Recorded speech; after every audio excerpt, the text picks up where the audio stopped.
welcome to the deep dive. Today we're digging into some really interesting material that one of you actually sent over. It's a guide all about, well, naturally boosting testosterone levels. Yeah, it's great. It shows you're being proactive about your health, looking for ways to optimize things. Absolutely. So our mission here is basically to unpack this guide, pull out the most useful, actionable strategies for naturally increasing testosterone based on what's in here. Exactly. We're going deep into this specific guide, looking at the strategies it proposes. It's all about natural enhancement. Right. And look, this isn't going to be some dry scientific lecture. We want this to be practical, something you can actually use. A real exploration of the steps involved. Okay, let's dive in. First things first, we need to understand testosterone itself. Where? Where does the body actually produce this hormone? Well, the vast majority, like 95%, is made in the testicles. Okay, 95%. Yeah, and then there's a small bit, maybe 5%, that comes from the adrenal glands. You know, those little glands sitting on top of your kidneys. Gotcha. But it's not just the testicles acting alone, is it? I mean, the brain's involved somehow. Oh, absolutely. The brain is basically the control center. It starts in the hypothalamus. When your body signals it needs more testosterone, Uh-huh. the hypothalamus releases something called gonadotropin-releasing hormone, GnRH for short. GnRH. Okay, so that's the starting gun. Pretty much. Think of it like the conductor signaling the orchestra. Right. So GnRH gets released. Then what happens? That GnRH travels just a short distance to another brain gland, the pituitary gland, Okay. and that tells the pituitary, hey, release these other hormones, specifically follicle-stimulating hormone, FSH, and luteinizing hormone, LH. FSH and LH. Now, which one is the key for testosterone? LH, luteinizing hormone. Yeah. FSH is more involved in sperm production, but LH is the direct signal we're interested in here. It travels through your blood, Right. down to the testicles, and it specifically targets cells called Leydig cells. Leydig cell. Okay, and when LH binds to these Leydig cells, that's the trigger. It tells them essentially to take cholesterol. Cholesterol. Really? Yeah, cholesterol from your bloodstream and convert it through a series of steps into testosterone. That's why healthy fats and cholesterol in your diet are actually important. Huh. That's fascinating. So cholesterol is the raw material. Okay, so testosterone is made. Does it just float around freely then? Well, it enters the bloodstream, yes, but it doesn't all just float freely. There are different types or states it exists in. The first one is free testosterone. Free testosterone. That sounds like the important one, the one that does the work. Exactly. That's the active form. It's not bound to anything, so it can easily attach to receptors in your muscles, brain, everywhere else, and, have its effects. But you said it's not all free. Right. It's actually a tiny fraction. Usually less than 5% of your total testosterone is free. Less than 5%? Wow. So what's going on with the other 95+%? Most of it gets bound to proteins. A big one is called sex hormone binding globulin, or SHBG. SHBG. Your liver makes this, and it binds really tightly to testosterone. When it's bound to SHBG, the testosterone is basically unusable, inactive. That accounts for maybe 40 to 50% of your total T. So nearly half is just locked up by this SHBG stuff. Okay, what about the rest? The rest binds to another protein also made by the liver called albumin. Albumin. Yeah. Now, this bond is weaker than the SHBG bond. So while albumin-bound testosterone isn't immediately active like free T, it can become free later if the body needs it. It sort of acts like a reserve pool. Albumin itself also helps control fluid volume in your body. Okay, let me see if I've got this straight. Tiny bit of active free T, a big chunk locked up by SHBG, and then another chunk loosely held by albumin, which could become free. You got it. That's the picture. So the real goal then for all these natural strategies we're going to talk about is to maximize that free testosterone level. Precisely. You want to boost overall production? Sure. But you also want to limit how much gets bound up, especially by SHBG, and maybe encourage some of that albumin-bound stuff to break free. Makes total sense. Okay. Now, testosterone. It kind of gets a bad rap sometimes, in popular culture. This guide actually tackles some myths, which I think is great. First up, roid rage.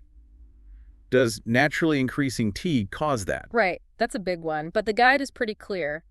Naturally optimizing your levels doesn't cause roid rage. That whole anger thing is really associated with using synthetic anabolic steroids. Ah, so it's the synthetic stuff, not the natural increase. Exactly. When you use synthetics, your body often shuts down its own production.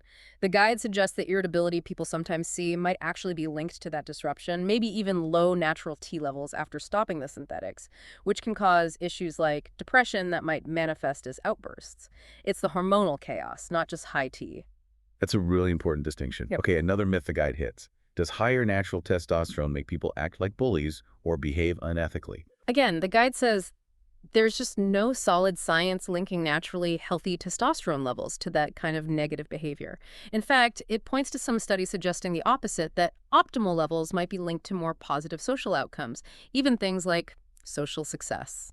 Okay, so boosting your T naturally isn't going to turn you into some kind of jerk.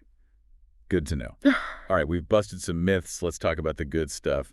What are the actual benefits of having optimal testosterone, according to this guide? Oh, it lists quite a few. It covers things like mood, body composition, fat loss, muscle gain, libido, bone health, even cognitive function, confidence, maybe even attractiveness and potentially lowering Alzheimer's risk. Wow, that's a broad range. Let's touch on a few.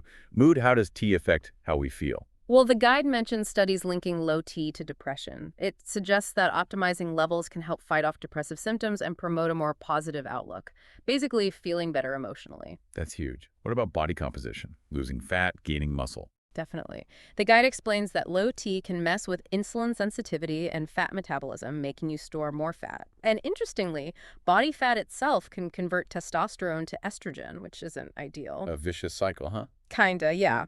So getting T levels right helps regulate metabolism better, burn more fat, and build muscle more easily because T boosts muscle protein synthesis. Less fat, more muscle. Got Yeah. it.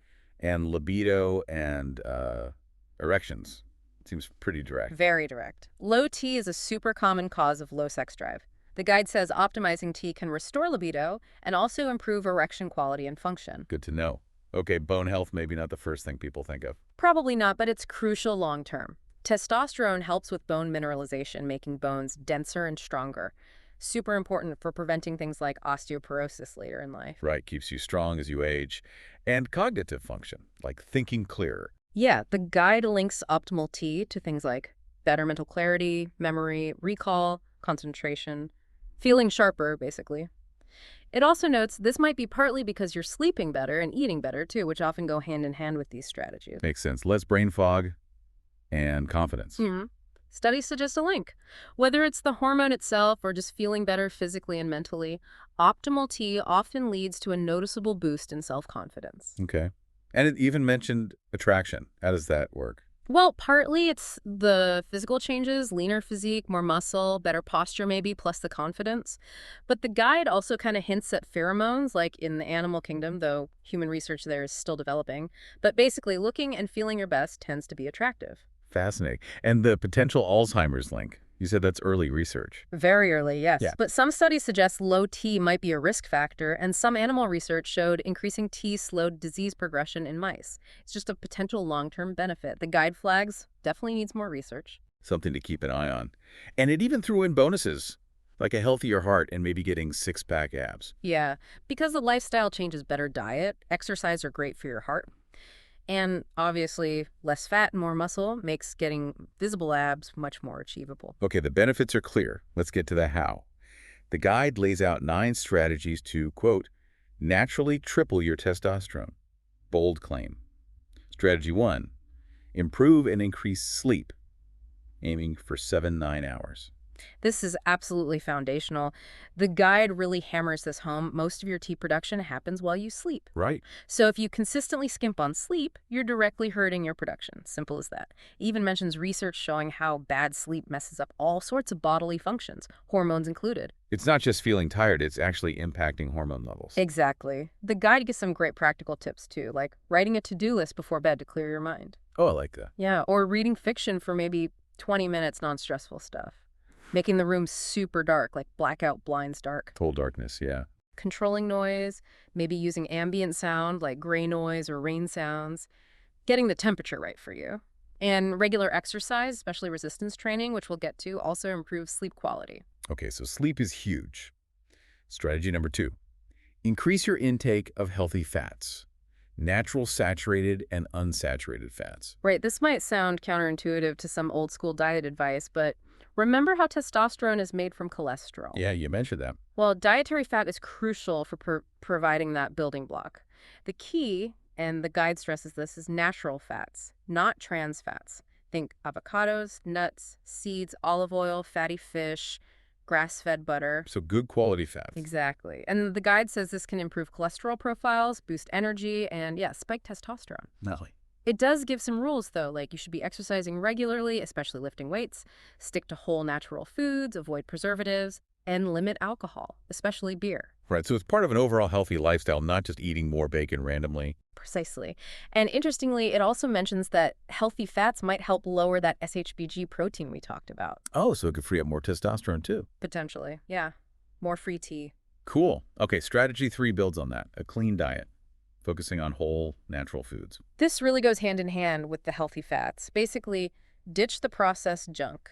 Stuff full of sugar, refined carbs, chemical additives. That stuff can mess with your hormones. So what should we eat? The guide keeps it simple. Mm. Lots of protein, those healthy fats, low GI carbs, think beans, legumes, lentils, most vegetables, nuts, seeds, and drink plenty of water. Coffee, tea are fine too.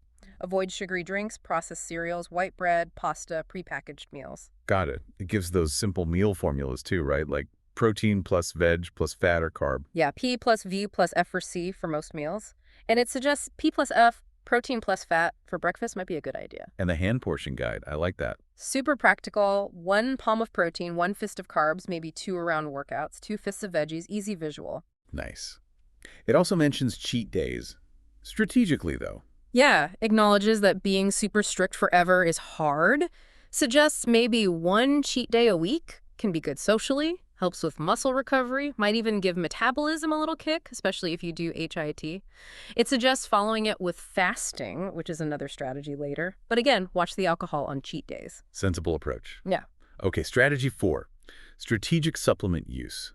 And the guide seems pretty skeptical about most tea boosters. Very skeptical. It specifically calls out things like ZMA and Tribulus, saying the evidence just isn't really there for them significantly boosting tea. So don't waste your money on most of that stuff. Pretty much. The guide emphasizes supplements are, at best, helpers. They work with good diet, sleep, exercise. They're not a shortcut if you're slacking on the basics. And it makes a clear point. Steroids are drugs, not supplements, and they shut down your natural production. Right. So what supplements does it actually recommend? Just a few evidence-based ones. First, vitamin D3. It points out many people are deficient, especially if they don't get much sun. D3 acts kind of like a hormone itself and can influence muscle growth genes. Okay, D3. It suggests a dosage, cycling it, being aware of signs of too much, like a metallic taste, and ideally getting your levels tested. Good advice. What else? Cod liver oil or omega-3 fish oil. Research suggests it might increase LH production, that signal hormone, plus it's good for skin, hair, heart, anyway. Suggests a daily dose. Omega-3. Right. Then natural butter, specifically from grass-fed cows, high in vitamin A, which is linked to tea production, and vitamin K, which helps A and D work better. Easy to add to cooking or coffee. Grass-fed butter. Interesting. And finally, whey protein. Not directly for tea, but for muscle repair and growth after training. Since more muscle mass can support healthy T levels, it's indirectly helpful. Provides dosage tips, too. So a very short targeted list. Okay, strategy 5, strategic weightlifting. Heavy compound movements. This is a big one. Lifting heavy, especially exercises using lots of muscle groups at once, squats, deadlifts, bench press, overhead press that triggers a strong hormonal response, releasing T and growth hormone. Better than isolation exercises or machines. Way better for the hormonal effect, according to the guide. It recommends focusing on these big lifts, maybe mixing in some body weight exercises too. It gives some specific tips for optimizing the workouts, doesn't it? Yeah, things like increasing time under tension, controlling the weight, taking muscles to failure sometimes, hitting different muscle fibers, generating lactic acid, keeping workouts intense but relatively short, like under 35, 40 minutes, and of course, progressively lifting heavier over time. But don't overdo it. Crucially, yes. Overtraining crushes testosterone. The guide suggests maybe 3 weight sessions and 1 HIIT session per week is a good balance. Which leads perfectly to strategy 6, strategic cardio, HIIT, not long endurance stuff. Exactly. The guide argues that long, slow cardio might actually lower T levels. What you want is short bursts of really intense effort. Sprints, basically. So HIIT once a week. Yeah, alongside the weight training. Treadmill sprints are a good example. It gives warm-up. Sprint hard for like 20 seconds, maybe at an incline, then do a quick bodyweight exercise like lunges during the rest, repeat. It sounds intense. It is. But it creates a powerful hormonal effect and burns fat like crazy. Again, the key is intensity and not overdoing the total volume. Okay. Strategy 7. This one sounds more fun. Sex, especially in the morning. Yeah. The guide cites research showing the act of sex itself can cause a temporary rise in testosterone. More active sex life, potentially higher free T levels overall. And why morning specifically? Because testosterone levels naturally peak in the morning for most men, so the guide suggests that morning activity might capitalize on that peak, helping release stored T and maybe stimulating more production. A natural boost to start the day. All right, strategy 8. Cold exposure. Ice baths, cold showers, brr. Yeah, not as fun sounding, but there's a rationale. The part of your brain, the hypothalamus, that responds to cold is linked to releasing GnRH, that first step in the T production chain. Ah, so cold can trigger the starting signal. That's the idea. Trigger GnRH, boost T. The guide suggests a few ways, from easiest to hardest. Ice packs on the back of the neck for 30 minutes daily. Okay, that's doable. Cold showers, maybe 10 minutes, aiming the water at your neck, or the big one. Ice baths, 5–10 minutes, maybe once a week, gradually building up tolerance. Ice baths. Right. Wow. Takes commitment. Definitely. But it suggests trying at least one method daily. Plus, it mentions cold exposure gives you an energy boost and can reduce muscle soreness. Okay, potential benefits beyond tea. Finally, strategy 9. Strategic fasting. Yeah. 24-hour fasts. Right. This might seem odd compared to some fitness advice about eating constantly, but the guide argues that a 24-hour fast, done strategically, can actually boost T and growth hormone. Longer fasts, though, might lower T. So just 24 hours, how does it work? It helps reset insulin sensitivity, which optimizes hormone output, and it obviously helps with fat loss, which is good for T. The guide suggests an easy way is to stop eating after dinner one night, say Saturday, and don't eat again until dinner the next night, Sunday. So most of the fast is while you're sleeping. Exactly. Makes it much easier. Drink water, maybe green tea or black coffee. It suggests doing it after a cheat day can be effective. And avoid heavy workouts during the fast itself. Okay, that sounds manageable too, maybe once a week or so? Yeah, it presents it as a strategic tool. So those are the 9 strategies. Quite a comprehensive approach. Absolutely. And it's great the guide includes a sample day, showing how you might actually fit all this stuff together. Makes it feel more real. Yeah, seeing it laid out helps. Now, before everyone rushes out to try all 9 things tomorrow, we have to mention the disclaimer in the guide. It's really important. Extremely important. This is information, it's not medical advice. You absolutely should talk to your doctor before making big changes to your exercise, diet, or anything related to hormones. Right. Especially if you have any existing health conditions. For sure. The guide is clear. You take responsibility for your actions. Consult a professional. There are always risks with lifestyle changes, even if you're careful. Definitely. Safety first, always consult your doctor. The guide also mentions a free gift, that Surge Pack, with cheat sheets, training manuals, recipes. Sounds like useful extra support. Yeah, bonus resources to help implement everything. Okay, so wrapping up this deep dive. Yeah. The main takeaway seems to be that naturally boosting testosterone is definitely possible, but it requires a multi-pronged attack, doesn't it? Sleep, diet, exercise, specific lifestyle hacks. Exactly. It's not just one magic pill or exercise. It's about consistently applying these principles across different areas. Even just improving a few consistently can make a difference. But the biggest results come from really committing to the whole package, it sounds like. That's what the guide suggests, yeah. A synergistic effect. So maybe a final thought for everyone listening. Which one or two of these strategies really stood out to you? What feels like something you could actually start incorporating, maybe even this week? Just picking one thing might be the first step towards, unlocking some of that potential for more vitality. Great way to think about it. Start somewhere. Well, this has been fascinating, really digging into the material you sent us. Thanks for joining us on the deep dive.